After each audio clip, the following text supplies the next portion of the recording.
नमस्कार मंडळी, सर्वजण तुम्ही कशा आहात? मस्त मजेत ना? चला तर मस्त मी ज्या पद्धतीने वरण बनवते ना ती पद्धत तुमच्यासोबत मी शेअर करत आहे। ते पातेलं घेतलेलं आहे, पातेल्यामध्ये अगदीच 3 ते 4 चमचे तेल टाकलेले। तेल छान तापलं की त्याच्यामध्ये जिरे, मोहरी आणि हिरवी मिरची हे टाकलेले, थोडीशी कोथिंबीर आणि क्रश केलेला लसणाच्या 3-4 पाकळ्या टाकलेल्या आहेत। नंतर अर्धा चमचा हळद टाकलेली आहे आणि मस्त ही तेलामध्ये परतून घेतलेली आहे। परतून झालं की जी शिजून डाळ घेतली होती ना, ही ते मी तूर डाळ आणि मूग डाळ ही सम प्रमाणात घेतली होती आणि शिजवताना एक टोमॅटो टाकला होता।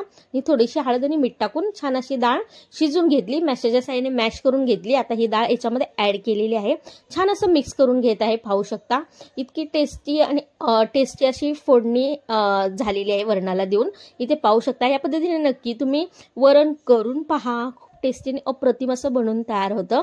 आणि रेसिपी जर आवडली असेल तुम्हाला तर चॅनलला नक्की सबस्क्राइब करा आणि व्हिडिओ शेवटपर्यंत पाहिलात त्याबद्दल थँक्यू।